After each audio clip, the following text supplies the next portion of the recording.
A2theK. The Forbidden Door has been kicked wide open once again. Game because in the other take we had a Forbidden Door joke. I can't quite remember what it was. Yeah, what was the other take? Carla's a secret porn room, I think, was ultimately the... It's where we got to. Yeah. And then we Anyway. went sidetracked. But Forbidden Door, Carl. Forbidden Door. Forbidden Door. I'll be honest with you. I'm not as clued up this time. And I know Tony's got a little bit of a history of not giving much of a card out. So I'm relying heavily on you here. There's a few matches he's announced, to be honest. There's two that we're not going to talk about. Okay. One is... Are they forbidden? Well, one is the Learning Tree, their match, because they haven't put a graphic out yet, and I was like, can't bother. Yeah. And the other one, Jeff Cobb's having a match, but we don't know who it's against. So it's like... Is Cobb back, or is he still indie? He's still New Japan. Oh, okay. So he's wrestled for them before, hasn't he? Yeah, but he's been around, but not signed. But, so yeah, we're not talking about them two, but we will talk about Jon Moxley taking on NATO, and it's going to be for the IWGP World Heavyweight Championship. Old man eyes zooming in. Who do you see? IWGP. Get off me alone! Yeah, so Mox versus NATO for the IWGP Heavyweight Championship. I think Mox is dropping it. Maybe. I think he could be, you know. Yeah, it's quite the possibility. Cool. I think. See, this is what's going to be difficult with these going through the Forbidden Door card. They are just matches thrown together. Normally we can be talking about like all the big storyline. Yeah, this is the trouble. Like, and they know this has happened every year, so you think the build-up would be a little bit better, in due respect? Oh, I'm going to be on my soapbox in a minute. Okay. Let's soapbox it, man. But yeah, it's hard to sort of, because obviously we're pains in the ass for it as well, trying to predict how the finish is going to go or trying to predict who's going to win. But without any story or build-up, it's hard to do that. It is. I do think, though, New Japan probably wants its belt back. You've been playing with it for a while, Marcus. Can you give it back? Give it back now. That's fair. That is fair. Yeah, I agree with you. I can see NATO winning this one. They've shared their toys for long enough. Exactly. And obviously with the Forbidden Door thing like this, you kind of want to make sure both companies are getting some decent wins in there. So yeah, Mox, and this is one to give them, isn't it? Really, I think kind of makes sense. So we'll both go with Mox. Yeah, NATO. NATO. No, we're both going with NATO. We're going with Mox to lose. Yes, that's the one. Yeah. Next one to talk about. I feel like these two are just always fighting the Forbidden Door. Orange Cassidy and Zack Sabre Jr. That time of year again. We're always involved in some shenanigans. This is another one where match quality, I'm sure, will be fantastic, but it does, again, just kind of feel a bit thrown together, if you will. Yeah. So you've had the whole thing with Orange Cassidy and falling out with the best friends and all that. And then, do you think we might get some shenanigans here? Maybe. Because if we don't, then we're just going to get a normal match. Yeah, and Jack's probably going to win. Zach's probably going to win. Is it Zach? It's Zach. Yeah. Jack Sabre Jones Jr. My head said his name's Jack, and I'm like, you coming after me for the old man eyes. Hang on a second, dear. I was trying to read it. You've got your specs on as well. These are all just for show. Yeah. I told it makes me look more intelligent. There's no lenses in there. The glare's just off your face. Damn. Yeah, interesting on this one, because once again, I kind of feel like New Japan should have the win in this, but it could be because of shenanigans, perhaps. So maybe we do have the former best friends kind of showing up and causing a bit of a ruckus. You need a better name, though, than the former best friends. That's true. Like, I'm pretty sure, like, frenemies. Unless we're being worked, I'm pretty sure Chucky T. Yeah, frenemies works. Unless Chucky T is... Knowledge me. Sorry, go on. Unless Chucky T, is working us all, I can't see him making an appearance or anything like that. So I could see Trent or something costing Cassidy carrying something on there. Trent cost Cassidy. Yeah. Cool. Yeah. So I'm going to go with Zack Sabre Jr. Yeah, I'm with you on that. Okay. Wow, we're so agreeable today. Next one, Mercedes Mone taking on Stephanie Vaquer. And Monet will be on Mercedes. Well, it's title for title as well, isn't it? So that kind of spoils it, because I don't think they can ruin Monet's momentum, though. I think this is one of the things they'll have insisted on in taking the win. Yeah, Monet's momentum. I like it. Yeah, which is making it title for title kind of spoilt it, I suppose, to a degree. But yeah, Mercedes has got to win it, hasn't she? And then it's almost like she's then gonna have both belts, so she's going to be doing another tour of Japan or something like that. So, probably. Or they have some matches in AEW for that belt. Maybe. With New Japan stars. Let's face it. Let's face it.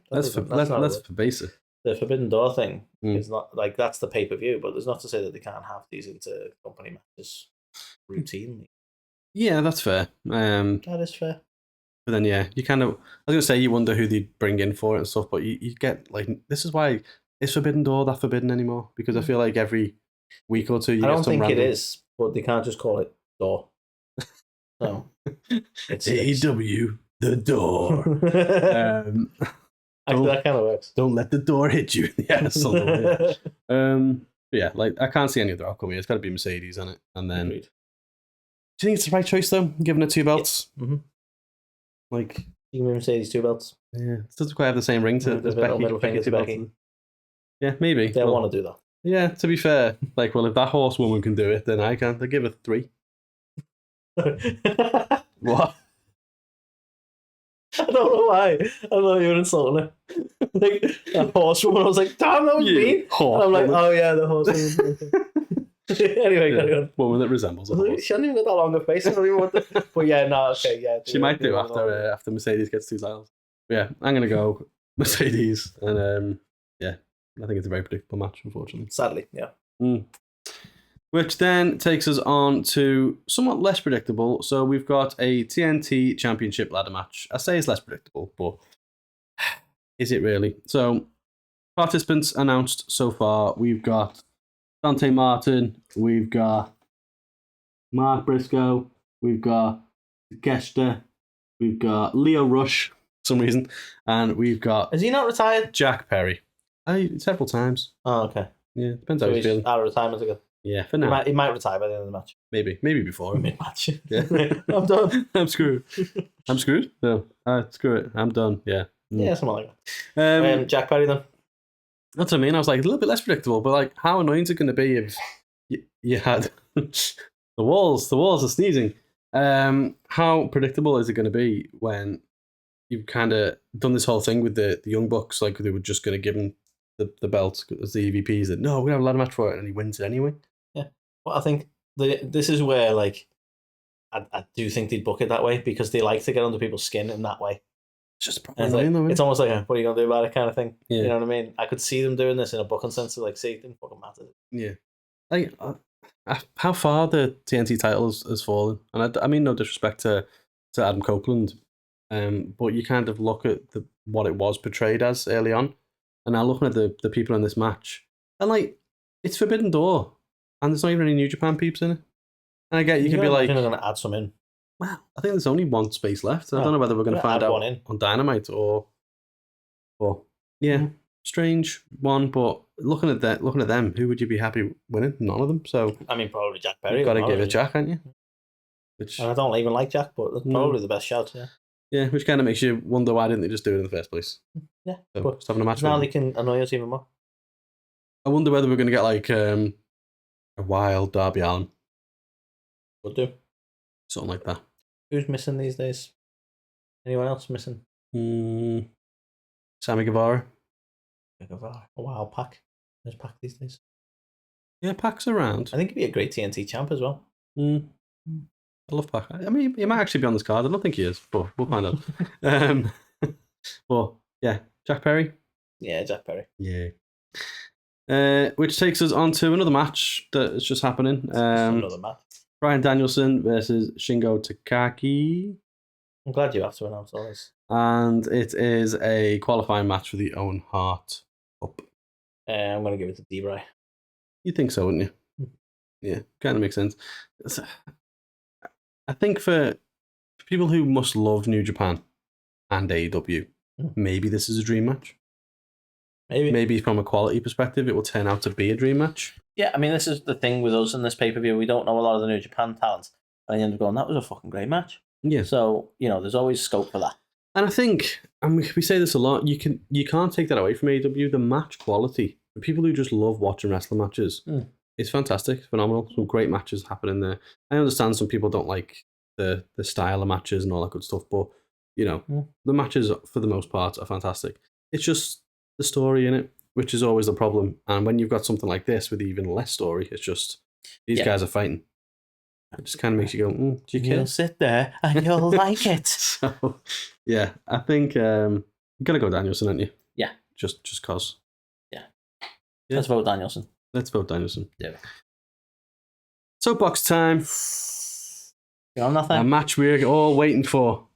Come on. Oh, step on that thing. Go. I'm wounded. Yeah. I'm wounded by this. Bullshit, You have the biggest star in your company. Like, be your champ. Do this thing with Adam Cole. Be injured. Be off for ages. And you bring him back randomly just before Forbidden Door, having feud with Roosh for some reason. Yeah, sure. And then you book him in a match with Heshikero? Yeah. Heshi who now? Yeah, I mean, that's the thing. Again, if you're a New Japan fan and you follow them... I don't think he's New Japan. I think he's CMLL. Oh, sorry, yeah, they've got a relationship. I'm just looking at the logo. Well, exactly. CMLL And it's also logo. AEW X New Japan. Yeah. Where the fuck's CMLL? But yeah, like you say, we wanted sort of a payoff to the whole devil thing, and it's like, so what? He kicks him in the nuts, and then we're done. Like, and I get it. Adam Cole's still not ready to get back on the ring. But then don't pull the trigger on it. Then. Well, exactly. It's like, why bring him back now? Is it a case of as soon as he was cleared, he was coming back because they need the ratings, or what? Because if it was me, I would have brought him back after this. But this is proven though that the ratings are only as good as the story though, because MJF's a big talent. Yeah. But he's not saving the ratings by just existing in random feuds. People are like, why the fuck's he feuding with Roosh? Exactly. It doesn't make any sense. And like, I know ratings aren't all the be all end all and stuff like that, but when you do 500,000, which is your lowest number, yeah, and you've got MJF back, it's not good. Not a good sign. And it kind of makes you wonder whether people got as pissed off as certainly I did. It's like, MJF's back, and that's what you're doing. It was like, that's the annoying thing with it. It was kind of just like an absolute waste. A straw that's very close to breaking the camel's back at this point, because you want a root for the company and you want them to do well. 100%. And it just is baffling, some of the decisions they make sometimes. It is. I just don't get it. You bring this guy back and you do this. 100% agree. Like, this is not the right use of MJF. And this is no disrespect. It's just not the right use of MJF. No. I can't even think of an example from WWE that you could equate it to. Do you know what I mean? Like, it has to be a real one. Well, I mean, yeah, like if we made something up now, so I don't know. Like Brock Lesnar coming back and feuding with Kofi King. Oh, wait, that happened. Yeah, just like that. They're in good hands. It's fine. We take it over. But yeah, it's random. It's kind of like, let's say that Brock Lesnar comes back and has a feud with someone from NXT that the majority of people don't know. Or Shannon Moore. Yeah. So yeah, MJF, Heishi Zero. It's got to be MJF, surely. Yeah. Surely. Well, yeah? be absolutely slap in the face for him to come back and then lose here. Well, exactly. So MJF, we'll go with that one. Now we get on to something good, right? And I know I'm shitting all over the rest of it, but I'm psyched for this one. This has got story behind it. Yes, this has got meaning behind it. This is, Mina Shirakawa is someone that was with New Japan, and they've brought her in much earlier, so you get to know her, introduced to her, like figured out that she used to be told us the history. Exactly, between them, she used to be a tag champ with Mariah May, okay, and now Mariah May's with Toni Storm, and the fight, brilliant.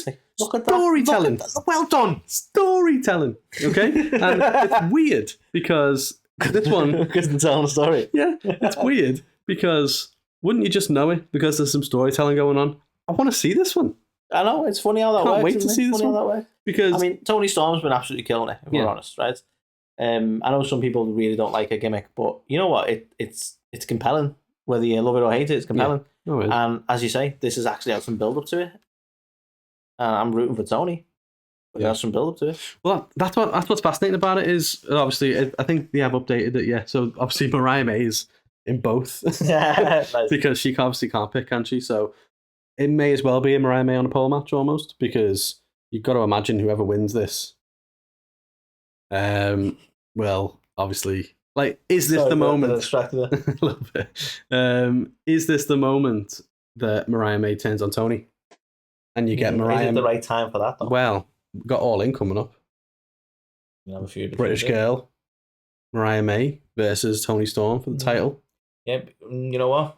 I like Makes it. sense Could be for a All good In. time to start setting that up, man. Yeah. So you go down that route, or does the opposite happen? Does Mariah show her allegiance to Toni, and then what happens there with the former tag team champions? Like, it's compelling. I don't know what way it's going to go for definite. I'm pretty sure it's going to be Toni. I don't know for definite. And then you kind of think, well, what's the knock-on effect? I like it. I really hope what you said there. I hope Mariah does. Yeah. It doesn't have to be a full-on like turns on it, but like it starts the dissension. You know what I mean? Yeah, and there's so much story built up with them too, and obviously her being Toni Storm and stuff like. Yeah, like mini Toni and shit. Yeah, like to see how that plays out into them facing each other could be fantastic. So, I think Toni Storm. Do you think they'd actually go full-on like parallel, like they'd just exactly the same? Toni versus Toni. Maybe. Take it. I mean, that would be hilarious to see Mariah May's take on Timeless Toni Storm. Because we only ever see her as old school. Exactly, yeah. Definitely something interesting could happen there. But I'll go Toni Storm for this one. Yeah, I'd give you that. Okay. Which takes us to the main event. I don't know how I feel about this one. I have got a wild prediction, which I'll go into, but it's Swerve Strickland, obviously the AEW World Champion, against Will Ospreay, the AEW International Champion. I know Will's your boy, but I need Strickland to win this. This is what is very painful for me, because Will is my boy. And I do love Swerve, but Will is just the man, right? But I agree. But Swerve's the realist.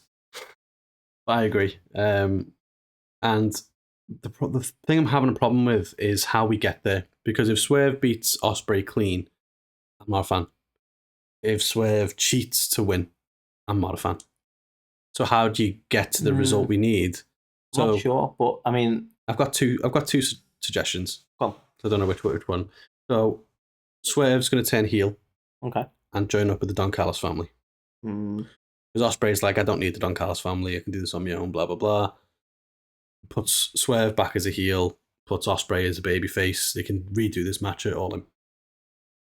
But maybe they're going to do it that way though, where maybe Will will get the win begrudgingly because of the distraction by the Don Callis family. Maybe. So then he insists on the match at All In because he doesn't need them, and he didn't like the fact that he won that way. Maybe. Okay, that's an option. My wild prediction. One. A certain somebody costs Will Ospreay the match. Ooh. Ricochet. Them two guys have some history. Bit of a feud going on. That way, Ospreay could have the match won. Ricochet gets involved, causes them to lose. Swerve still remains champ. Everyone's happy. Ospreay had it won. He remained strong. You then set up Ricochet and Ospreay, and Swerve can go on to something else. Okay, I like that. That could work. Can we call it getting rickrolled? Yeah, I like that. Cool. I like that. So they're my two ways. I sincerely hope that happens. Yeah. I think that's the best way of executing that.